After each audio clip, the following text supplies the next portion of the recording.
Good afternoon. So for the next hour, if I can grab that from you, thanks so much, we will spend speaking about success. How many of you are buying that?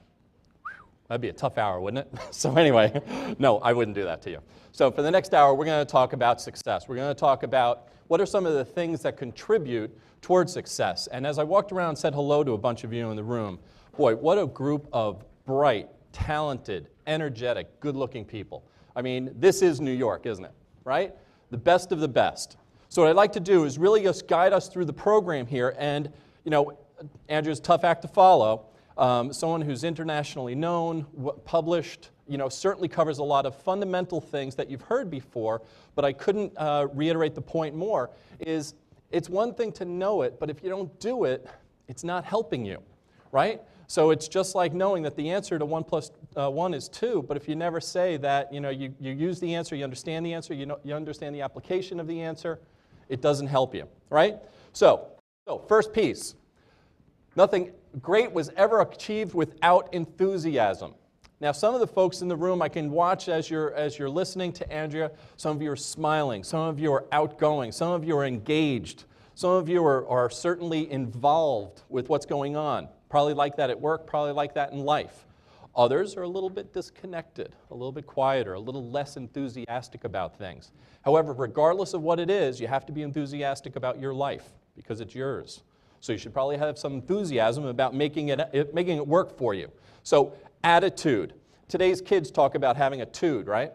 How many of you have kids? How many of you have a teenager? There's the definition of tude, right? Anyway, so the idea is, what is your attitude? What is a positive attitude, and how is it created or manifested? So what are some of the things that you would say contribute to a positive attitude? What are some of the things? Let me hear some new voices. Ready? Yes? Being friendly. What else? Enthusiasm. Being involved. Let me come down. Maybe this will help. Being optimistic. Sure, being happy with what you do, but being happy with you. How many of you are happy with you? Hey, you know what? Don't take it for granted. There's some people that are not happy with you, right? And I think the challenge there is, how do you get better at being you? For some of us, we've spent 20-something, all right, 30-something years, all right, 40 years being you, right? So the reality is that the only way to be you is to be relaxed, to be engaged, to be enthusiastic about you and your life, okay?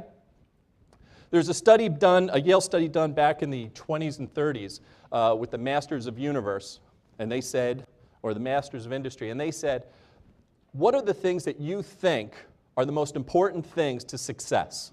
And 85% of them said attitude.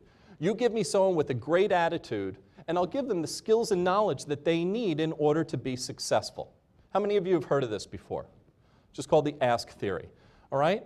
So once again, as we're all in transition, right, Andrea is trying to help us, how do we network? How do we get engaged? How do we get involved with people? But certainly, first and foremost is, do you have an attitude of success? Do you have an attitude that when someone shakes your hand, they say, this is a person I got to talk to? Or is a person that what was it, an exit strategy that you need to apply, right? So what is it that someone's thinking when they shake your hand, all right? Definitely have an attitude of success as a part of that, okay? How many of you have heard this quote before? What do you think you can or you think you can't? You're probably right, right? It's up to you. It's up to you to make that determination. And if you think you can't do something, then you're probably correct. And there's millions of great quotes out there, and we'll have a couple of them within the book. But the reality is that when you apply a positive sense of energy, a positive sense of can do, right? Success comes in cans, not cannots, right? So if you can that magic, you're the one that's going to lead the way towards your success. And you know what? You may not be to the level of success that you want to be at financially, but take a look at the rest of your life and say, wait a second, I'm doing lots of things that are really great. There are a couple of areas that I can work on to maybe do better, right? And financial is just one of those areas. Okay, whatever the mind of man perceives and believes, it can achieve. How many of you have heard this quote before? So now it's a matter of, all right, so what do I believe in and what do I focus on? Well, you, right? So what I'd like you to do, everyone, if you just take a moment, I would like you to sit back in your chair, put your rear end right back into the chair. Sit nice and comfortably. Sit back. Put your shoulders back. Get nice and comfortable. And I'm going to ask you now just to trust me. Okay? I'm just going to ask for your trust for a moment. I'm going to ask you to close your eyes, please. Please close your eyes. And many of you have probably done this exercise before, but I'd like you to follow along anyway. I would like you to see yourself in your kitchen. I would like to see you walking across the floor. Go to the refrigerator and open it up. Reach in and see a beautiful, bright yellow lemon. Grab the lemon, and you feel the pock marks in your fingers. You feel the moisture in your fingers. Bring it over to the desk or the table. Take out a knife and just gently slice it open. Smell the citrus. Feel the citrus on your fingers. You can smell it. Take the other slice, turn it on its half, slice it again into a quarter. Feel the citrus again. Smell the citrus in the air, the spray. Pick up a quarter of the lemon, put it up to your mouth, and now take a great big bite. All right, open your eyes. Show of hands, how many of you are actually salivating right now? Okay? Come on, be honest. I can hear people laughing and everything, so you're going through the process. So there's some people that literally, your mind is powerful enough that here we are in the middle of Manhattan, in the middle of a room of 100 people, that can bring yourself mentally to a place where you can actually get yourself to salivate, thinking that you're eating a lemon. Amazing, right? That's creativity. That's the power of your mind to be able to do that. Now, if your mind can take you to a place of tasting a lemon and feeling your mouth salivate, why can't it take you to a place where you can live and breathe and behave just like the most successful people that you know? What's the difference? Is there any difference? There is none. The reality is it's you. Your ability to create that environment, to be committed to that, whatever the mind of man perceives and believes, can achieve. Right? We've gotten to the moon, we've gotten to Mars, we've created so many great things, and it lies within you. Within every single one of us, there's an opportunity to manifest or create greatness.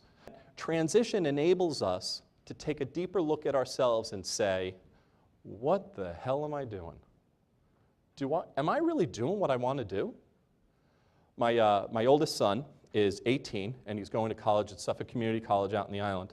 And his favorite teacher is a guy that was on Wall Street, a guy that owned his own business, and then said, the hell with it. I don't want to do this anymore. I'm going to teach kids. So he stands in front of a classroom and he teaches kids. And he touches every single one of them with his knowledge, with his experiences, and they think he's like the coolest thing going. The guy's not wealthy, he's not rich, but he's loving what he's doing. It's an opportunity for all of us to say, what is it that I'm doing? What is the unique thing that I have that no one else has? What am I uniquely qualified to do? And is now the time for me to start doing it? I'm looking at this career, this thing that I've been doing 10, 15, 20 years. I have to get a job in this. Do you really? Something to think about, okay? Next, you're committed to, how many of us have a challenge with temper? Yeah, some of us do, right? How about anxiety? How many of you feel like you fight anxiety all the time? Especially of you that maybe are young family members, right? Young parents, young dads, young moms, right? You feel the pressure of trying to earn money and take care of your family. Boy, that can create a lot of anxiety. What we need to make sure of is that you keep that at bay. Don't allow anxiety to get you, to overwhelm you. Stay positive. Keep your energy high, because the only way to success is by being energetic and enthusiastic and making things happen. If anxiety takes over, so does depression, and then all of a sudden you stop being as active and as energetic as you need to be in order to create success. So don't allow anxiety to overwhelm you, especially as you go through this process. All right? Time control, procrastination, and self-talk. Self-talk is one of the things that I spend a lot of time on, right? And I'm just going to give you an example. How many of you maybe from this high were told you're fat, you're stupid, you're no good? How many of you maybe know a friend or someone that was told that? One of the things that I find more than anything else is, as kids, we tell our kids, you know, sticks and stones may break our bones, but words will never hurt us. That's bogus, man. Words are the most powerful thing that we have. And being called names, especially by our parents or by other people that we value, can be scarring for life. So for those of you, once again, that are in transition, that maybe are looking at yourself saying, Boy, what is my value? Don't allow your self-talk to talk you down. If there are things that you uncover, things that you say, gee, you know what, I hate that, or I hate that about me, don't just pass by it. Think about it and say, you know what, that's what used to be. That's not me. I'm not that person. I'm not fat. I'm not stupid. I'm not any of the things that anyone ever called me. I'm amazing. I have amazing talents, and all it is my opportunity now to find what that is and go apply it and make my life what I want it to be. Okay? Lux, 1% inspiration, 99% perspiration. I don't know who the hell came up with it, but I love it. Right? It's about hard work. It's about diligence. It's about out there really sweating to make things happen. There's no other way around it. Because once you get momentum, once you get moving, something will happen. I know that I realize that 2, 3 in the morning, you have to be aware of what's going on. But you know what? Your body and your mind needs a rest too. So at some point in time, you need to find that balance of, you know what? How do I make sure that I'm well rested so that next to my head isn't this constant buzzing and constantly keeping me awake? So even when my body's trying to re-energize, I'm not, because I'm constantly distracted by this thing, right? What I think of as a home is a place like where butterflies have their cocoons. They cocoon, they heal, they re-energize, and then they go out and they have all the energy they need to be as dynamic as they need to be in order to have success. Your home needs to be a place where you can re-energize. How do you create that environment? It's one of the things, once again, in transition, you need to think about and say, wait a second, if my home isn't the way I want it to be, and not reinforcing the things that I want in my life and building energy and making me feel good about the fight that I need to have outside, because the world, excuse me, is just waiting to kick your ass. That's the reality of it. You know what? You need to have an environment where you feel re-energized, enthusiastic, and feel good about your life and feel good about yourself to go out there and do that battle every day. So the last page of this document is, what are the 5 things you want to take away? So I'd like you to just take a couple of minutes to just sit and think and say, okay, what are 5 things that I want to take out of this hour and bring home with me that can potentially make a difference in my life? And I have no problem with you writing down maybe a couple of notes that you took away from Andrea's talk as well. All right, so what are the things that you want to walk away with so that you can take action beginning today and make a difference in your life? Guys, I can't thank you enough. This is my first time here at Bloomberg. It is an amazing experience. I'd like to thank you for spending the afternoon with you, and I hope that it's helped, and I look forward to meeting some of you in a little bit, all right? Take care. Best of luck.